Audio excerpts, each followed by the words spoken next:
It's Wednesday Live. Welcome back, Ian. Hi. Thank you. I'm sure you had a great week off, enjoying the sunshine and being at the trailer, having a good time. Yes, very much so. It was quite enjoyable, that is for sure. And yeah, really glad was able to do it, and really happy to be back. Yeah, that's awesome. Well, we're glad that you're here. Everybody joining us in the live. Hello, welcome. We are so excited to talk through the message. The message was fantastic. Fantastic. It's a good word. That is a good one. Fantastic.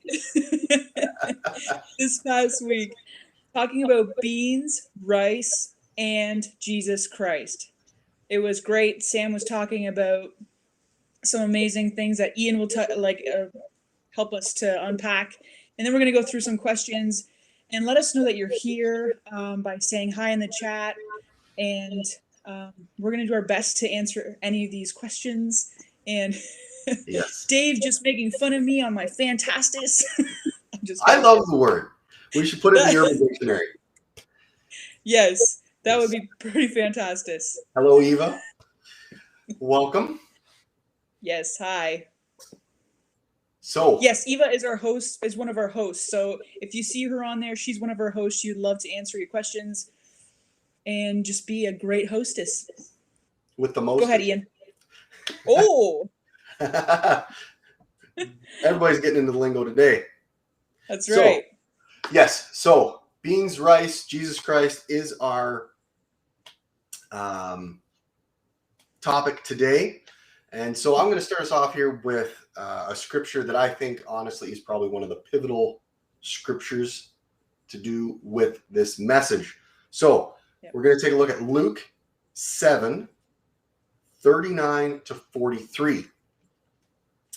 When the Pharisee who had invited him saw this, he said to himself, if this man were a prophet, he would know who is touching him and what kind of woman she is, that she is a sinner. Jesus answered him, Simon, I have something to tell you. Tell me, teacher, he said. 2 people owe money to a certain moneylender. One owed 500 denarii and the other 50. Neither had money to pay him back, so he forgave the debts of both. Now, which of them will love him more? Simon replied, I suppose the one who had the bigger debt forgiven. You have judged correctly. And I think that's such a powerful scripture, especially to do with what we're talking about. And again, Pastor Sam, different perspective on what we were reading. And I've read that many times, and it was different this time, as he also said. Yes. So, yeah. Do you have the points on kind of like what he was walking us through? The points that the top points, I guess. So he was going through kind of what would, no matter what we've done, where we've been, the sins we've had, big or small, as Jesus loves us so much, he forgives all of us. And we have to remember that no matter what happens, God's there to give us and show us grace. Yeah. Very powerful message. So we're going to dive into these questions because some of these are just fantastic. So our first one is, it's a kind of a fun one. Do you have a favorite family meal when you were a kid, and what was it? Oh, yes. And again, this goes back to that, the whole experience of breaking bread. For me, the family meal definitely was homemade pizza on a Saturday night, Caesar salad, and then we would watch a family movie together while enjoying that meal. Nice. That sounds wonderful. I might have to do that this Saturday night, Yeah. Homemade pizza. It was excellent. Always good. Never had a bad one.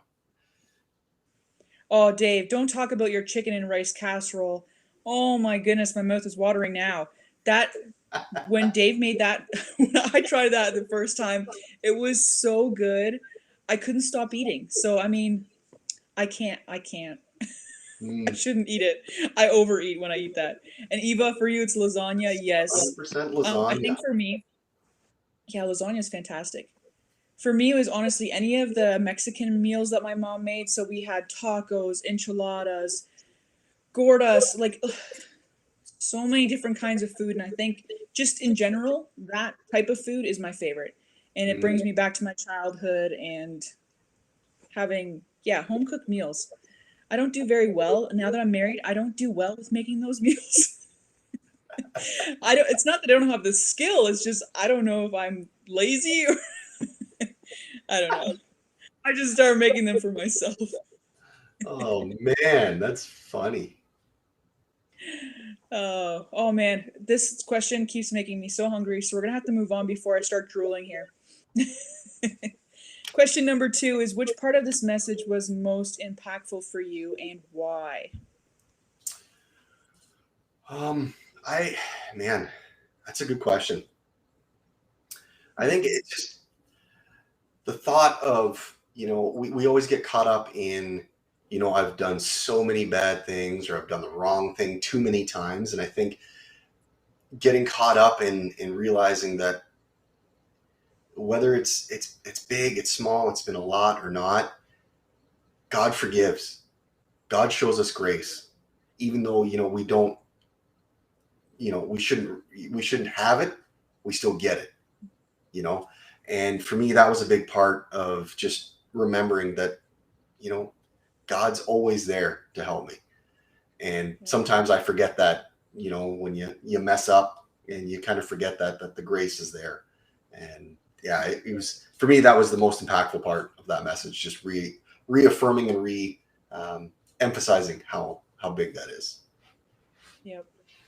Yeah, no, that was very powerful. And I think my favorite part was when he brought out the table and he was making food for his friends and just the power of friendship. I think we keep forgetting that the people that we hang out with that are Christ followers are actually so important.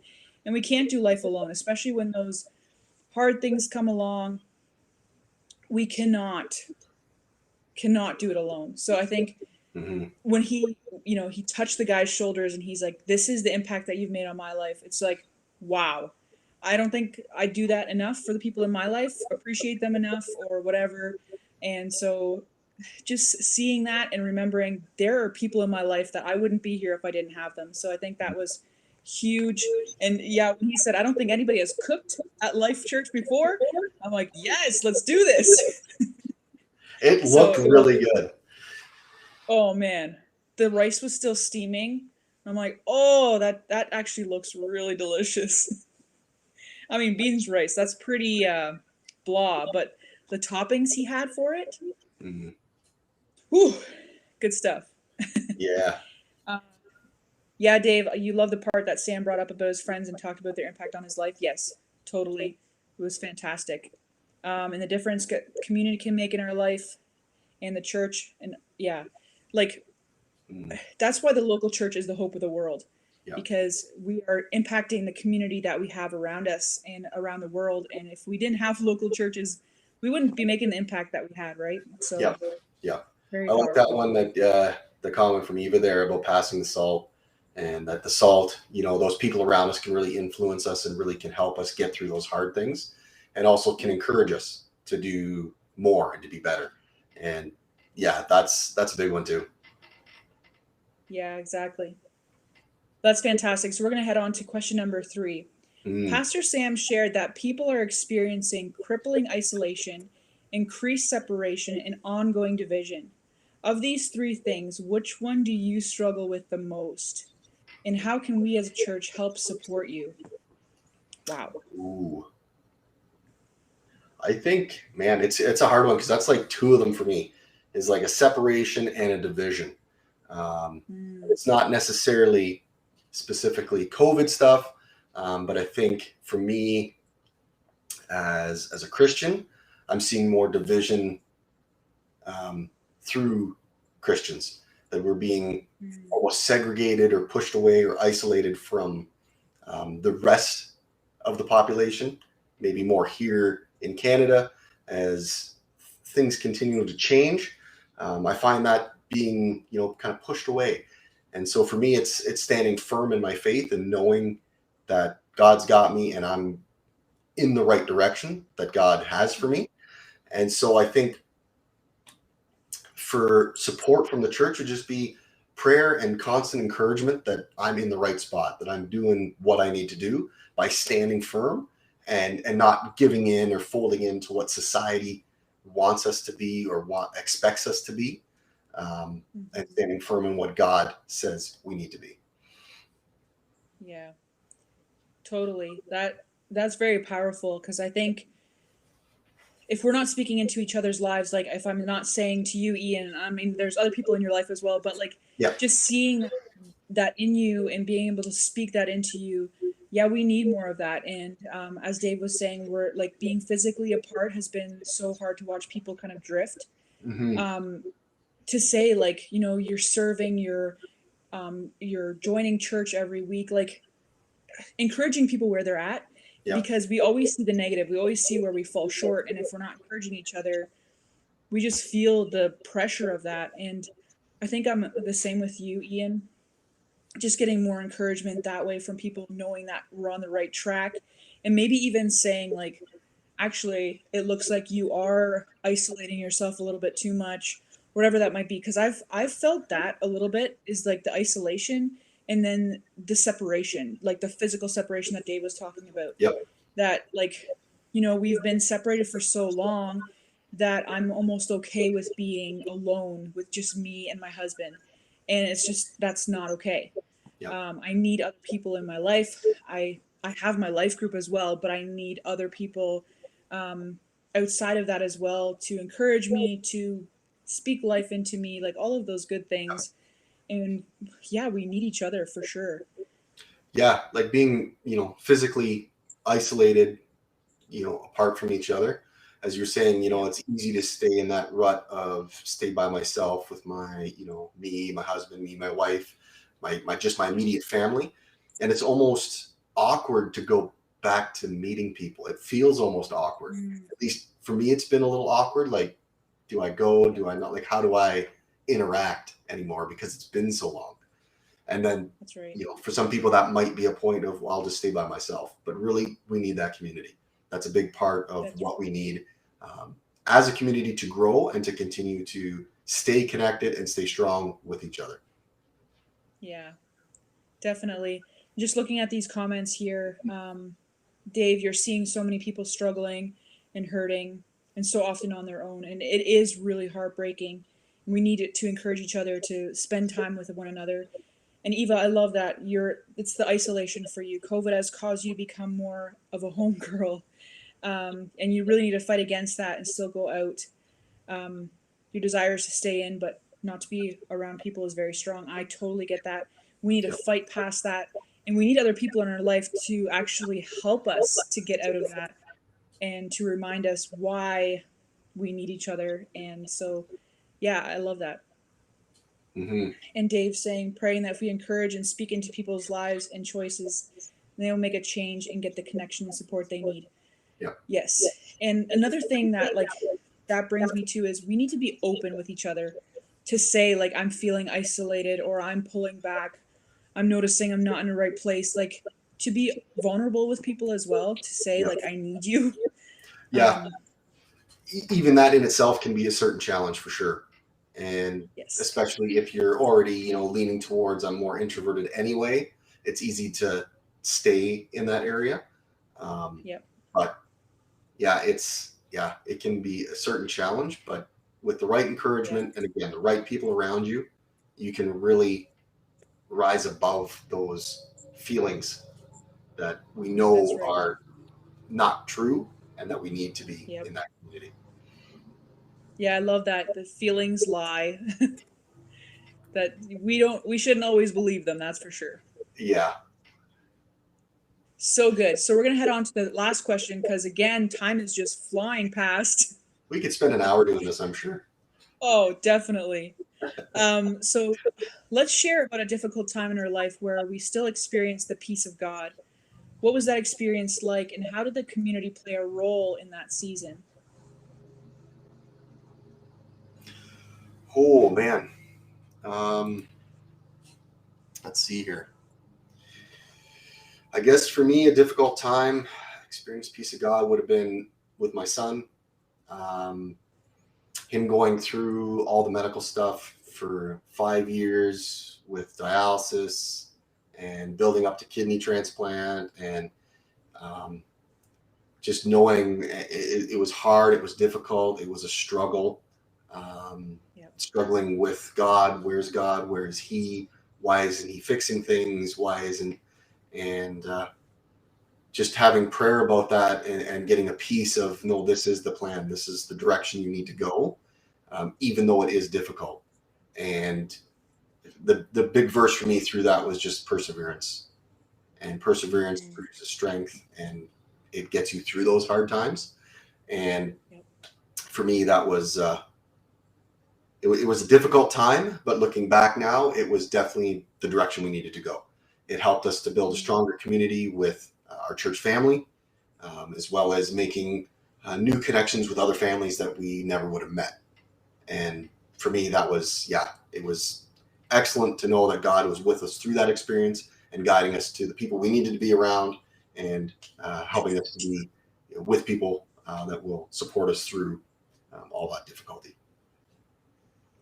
And I think that's so encouraging that through that you said it was so hard, but you know that it was the right thing to go through. And that's like, until you go through something like that, there is no way that people would be able to believe that. Like, that's so far from, what culture believes. Like, when you hit something hard, that's the worst. And there's no good that comes out of it. And you're seeing the good, and that is so powerful. And I Yeah. love that. And yeah, having the community come alongside you guys and seeing how you came out the other side stronger, such a powerful story. Um, for me, it was when I lost my firstborn. He passed away 5 days after he was born. That was by far the worst thing that I've ever experienced. Mhm. And part of me wanted to just kind of isolate and forget about everything. Um, but when he was talking about, I think it was this one, the peace of God. Yeah. The peace of God that surpasses all understanding. I didn't understand that until I went through it. And I'm like, oh my goodness, this doesn't feel real. Like, sometimes you you tell yourself to pinch yourself to see if it's real. Mhm. And I honestly had to do that. It's just like, this is way too hard to go through. How can I feel such peace about it? And it was the people around me. It was God's peace. It was being in His Word every day. It was praying constantly because I knew that I could not do it alone, and I could not do it without Him and other people. And so, yeah, if we don't have community around us that comes alongside us when life gets tough, it is hard to get out of it and get through it, and to know that there is good that's coming out the other side. And um, yeah, that's powerful. And Dave, I saw that when your mom passed away, the community came alongside you, and that's Mhm. so key. When someone that you love so much passes away, having people that love you and support you is so important. Yeah. Yeah, and it's interesting that we come back to that community, and Yes. that's our stronghold, our strong point. And I know Pastor Sam again discussed that when he brought out the food and his friends and the impact that they had on him and his life and in different areas of his life. And Yep. the community that we build around us can help us through different situations. And that feeling of isolation, and that's what we need, isn't really what we need. We need that That's community. right. That seems to be the center focus point for sure for the message, is that community is what we need. Yep. Exactly. Unfortunately, we're out of time. Oh man, The time has come and gone. holy cow. Well, in that case, I guess we're going to have to wrap it up for this week. So I want to thank you and thank everyone for joining us this evening, in the chat, our hosts. Thank you so much for being here and hosting with us. If you guys are looking for more information, there are links in the chat. We have Facebook page, we have YouTube, we have all that sort of stuff. So we can get you connected in that way for sure. Of course, if you want to dive more into the Sunday messages that we are, of course, discussing each week, you can check those on our YouTube channel. It is LifeNorth.Church, and it is playing all the time. So no matter what time it is, middle of the night, you can watch. And of course, if you do want to dig in deeper and maybe even make some new friends, life groups. We're both in them. You can join us in the life groups that we're in and just dive deeper into the message, and also finding more of that community. People who will love and support you no matter where you are or where you're at.